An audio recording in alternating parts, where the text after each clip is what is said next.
The boardroom door clicked shut just as my fingertips grazed the handle. Through the frosted glass, I could see 7 silhouettes settling into chairs around that polished conference table. My conference table. The one where I'd presented my prototype 18 months ago, my voice trembling with excitement as I showed them what 3 years of 18-hour days in my garage had created. "Oh, Kira." The voice behind me belonged to Broderick Hayes, the VP of Strategic Development. His tone carried that particular brand of corporate condescension that makes your skin crawl. "Sorry, but this is C-suite only. We're handling the client presentation internally." I turned around slowly, keeping my expression neutral even though something was dying inside my chest. "Of course," I said, forcing what I hoped looked like understanding. "I'll wait outside." The thing is, I'd built that technology from the ground up. Every algorithm, every interface, every breakthrough that made our system 30% faster than anything else on the market, that was me. When they acquired my startup for what seemed like life-changing money back then, I stayed on as what they called a senior consultant, a deliberately vague title that let me work in the shadows while they paraded around in suits, taking credit for innovation they couldn't even properly explain. But this wasn't just any client meeting. The $50 million contract they were about to discuss belonged to Elias Morton, the original investor who'd believed in my vision when everyone else called it impossible. The man who'd sat in my cramped garage office, drinking terrible coffee from mismatched mugs, while I walked him through wireframes sketched on napkins. "My name is Kira Thorne. I'm 28 years old, and until that moment, I thought I could stomach anything for the sake of financial security. I was wrong." Let me pause here for a moment. Before I go any further, could you take a few seconds to tell me in the comments where you're watching from? Because I want to know how far my story has reached people who might be going through something similar. And please hit that like button and subscribe for more stories like this one. Because what I'm about to tell you changed everything for me. And maybe it can help you too. The hallway felt endless as I walked away from that boardroom. My heels clicked against the marble floor, each step echoing like a countdown. I could hear muffled voices starting the presentation through the walls. They were using my slides, my research, my 3 years of failed experiments and breakthrough moments. They were selling my dreams to the one person who'd helped me build them. I made it to my office, a cramped space tucked away in the corner of the building, nothing like the windowed offices the executives occupied. I sat down at my desk and stared at the single photo I kept there. Me and my dad in his workshop when I was 12, both of us covered in grease, grinning over some broken engine we'd managed to fix together. He died before he could see what I'd built, but he always told me that the best revenge against people who underestimate you isn't proving them wrong, it's proving them irrelevant. For the first time in 18 months, I wasn't thinking about keeping my head down or playing it safe. I was thinking about that clause buried deep in my acquisition contract. The one my lawyer had insisted on, even when I thought it was unnecessary. The clause that said if I ever felt the company was misrepresenting or misusing my technology, I retained certain rights. The presentation lasted 2 hours. I know because I watched every executive file out of that boardroom with smug satisfaction written across their faces. Broderick even had the audacity to give me a thumbs up as he passed my office, like I should be grateful to have witnessed their success from the sidelines. That night, I went home to my apartment and pulled out a box I hadn't touched since the acquisition. Inside were all my original notebooks, prototype sketches, and correspondence with Elias from those early days. Every late-night brainstorming session we'd had was documented in handwritten notes and email chains. Every breakthrough moment was time-stamped and signed by both of us. But more importantly, I still had his personal phone number. I called him at 11 p.m., not through corporate channels, not through intermediaries, but direct. The way we used to talk when I was just a woman with an impossible idea and he was the only investor crazy enough to listen. "Kira?" His voice was surprised but warm. "I wasn't expecting to hear from you tonight. The presentation today was impressive, though I have to say, something felt off about it." My heart started racing. "What do you mean?" "Well," he paused, and I could picture him in his home office, probably wearing one of those worn sweaters he favored for evening calls. The team seemed to struggle with some of the technical details. When I asked about the original inspiration for the core algorithm, they gave me a lot of corporate speak, but no real story. You know how much I value understanding the human element behind innovation. This was it. This was the opening I needed, but I had to be careful. I couldn't sound bitter or vindictive. I had to sound professional, concerned, and most importantly, truthful. Elias, I said slowly, can I ask you something? Do you remember our conversation about intellectual integrity? The one we had in my garage about how the technology industry has a problem with people taking credit for work they didn't do? The silence on the other end stretched just long enough to make me nervous. I remember, he said finally. Kira, are you telling me something I need to know? Over the next hour, I walked him through everything, not with anger or accusations, but with documentation. I sent him photos of my original sketches, timestamps from my development logs, email chains between us from the early days. I showed him the acquisition contract clause about misrepresentation. I let the evidence speak for itself. The most beautiful part was that I didn't have to convince him of anything. He remembered our conversations, our collaborative development process, the way I could answer technical questions that stumped even my own hired developers. He'd always known the technology was mine, but he'd assumed the company was properly crediting me as the architect. Kira, he said when I finished, I want you to know that if this is accurate, and based on what I remember, I believe it is, then I cannot in good conscience proceed with this contract. More than that, I think we need to have a very different conversation about the future. What kind of conversation? The kind where I ask if you'd be interested in starting fresh, with proper funding, proper ownership, and proper recognition for your work. I've been looking for someone with your vision to lead a new initiative I've been planning. My hands were shaking, but not from fear this time. From possibility. I'd like to hear more about that. How about we meet tomorrow? Not in a corporate boardroom, but somewhere we can actually talk. I'll bring my development team leaders, the ones who handle technical due diligence. I want them to hear directly from the source about what makes this technology revolutionary. After we hung up, I sat in my living room for hours, staring at the city lights through my window. For the first time since the acquisition, I felt like myself again. Not like a consultant or an advisor or someone grateful for the opportunity to watch other people present her work. Like an innovator. Like someone with value that couldn't be replaced or replicated. The next morning, I arrived at work early. I needed to prepare for what was coming, but I also needed to gather additional evidence. I printed copies of every email, every development log, every timestamp that proved the timeline of my innovations. I documented every meeting where my ideas had been discussed, every presentation where my work had been featured without my name attached. Around 10 a.m., Broderick stopped by my office. He was practically glowing with self-satisfaction. Great news, Kira, he said, leaning against my doorframe like we were old friends. The client is moving forward with preliminary discussions. The team really knocked it out of the park yesterday. That's wonderful, I replied, keeping my voice level. I'm sure everyone worked very hard to make it successful. They did. You know, moments like these really show the value of having strong leadership to guide complex client relationships. It takes experience to handle deals of this magnitude. I nodded thoughtfully. Absolutely. Experience and credibility are everything in these situations. He left my office looking pleased with himself, completely unaware that his world was about to implode. At noon, my phone rang. It was Elias. Kira, I've made my decision. I'm withdrawing from negotiations with your current company immediately.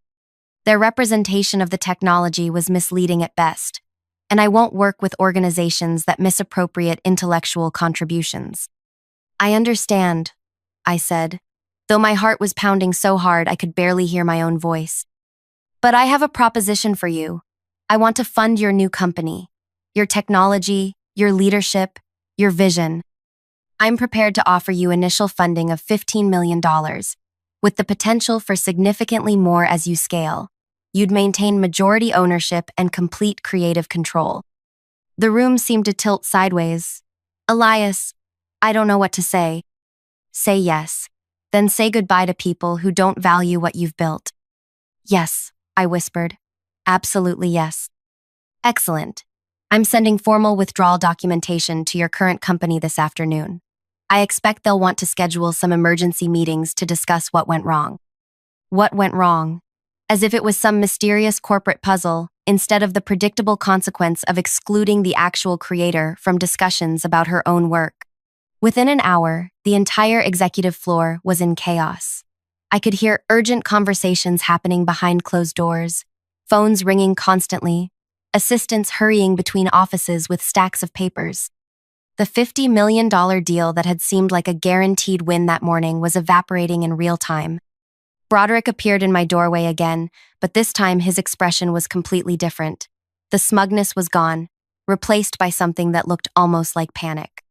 Kira, he said, stepping fully into my office and closing the door behind him. We need to talk. There seems to be some kind of misunderstanding with the Morton Group. They're claiming there were misrepresentations in our presentation. That sounds serious, I said, turning away from my computer to face him directly. What kind of misrepresentations? They're asking questions about the original development team, the timeline of innovations, things like that. Very technical details that seem, I don't know, unnecessarily specific. I watched him struggle to find words that wouldn't admit what we both knew was true. Maybe they want to understand the technology better, I suggested.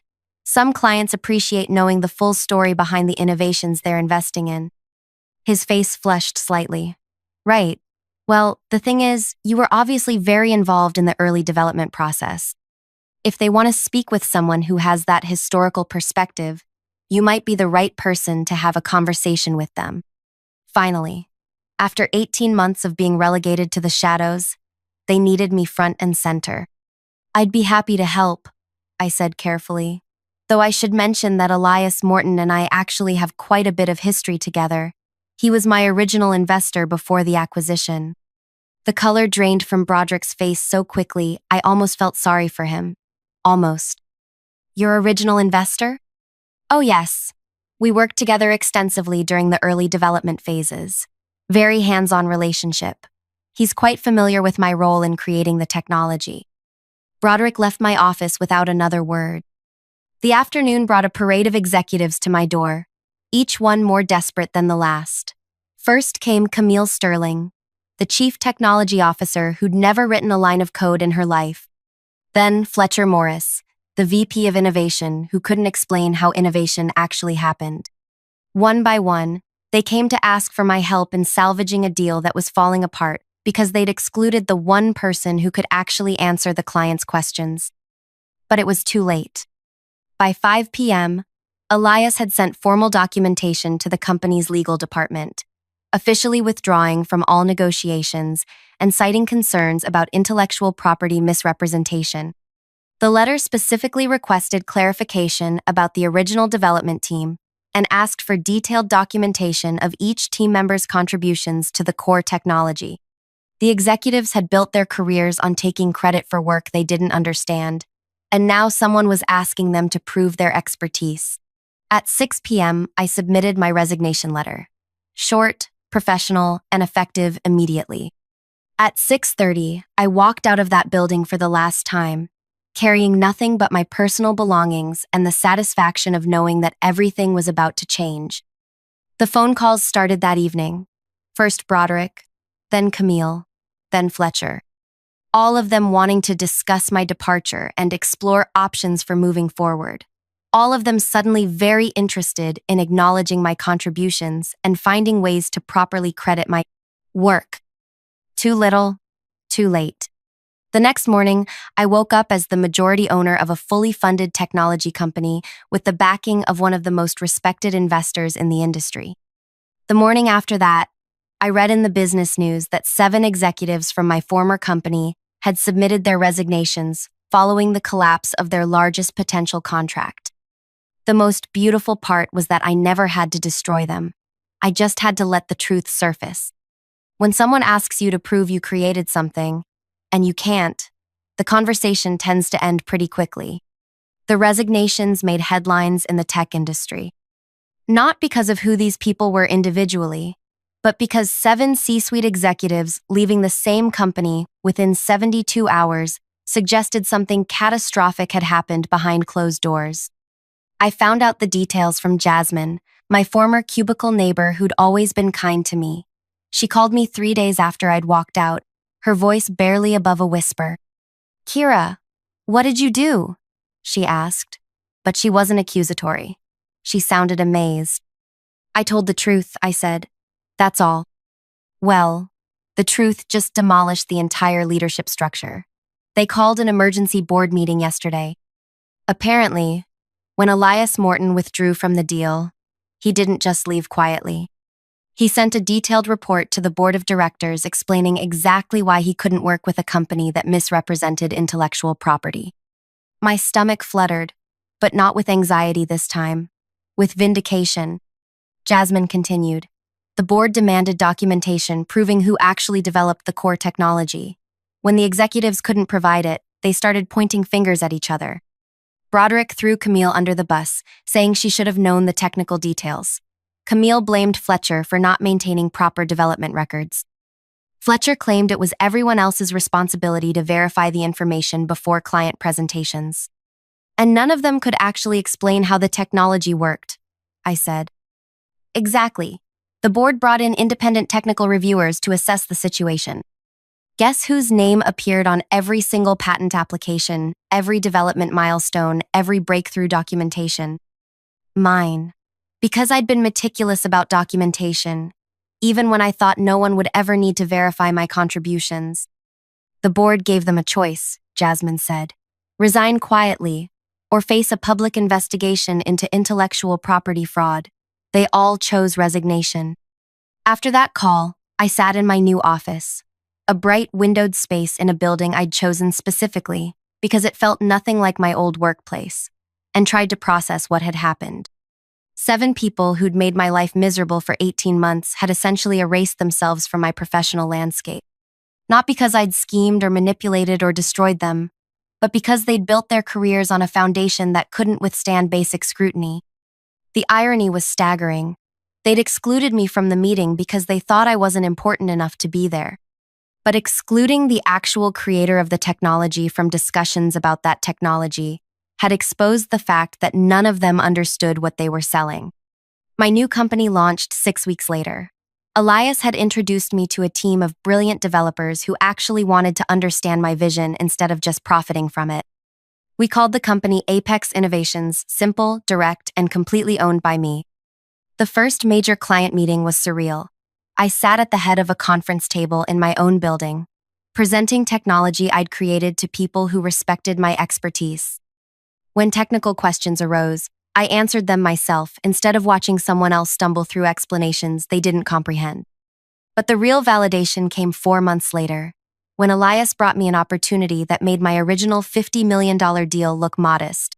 "Kira," he said during one of our weekly strategy meetings, "I've been talking with some contacts in the aerospace industry. They're looking for exactly the kind of innovative approach you've developed, but they need someone who can scale it for much larger applications." "How much larger?"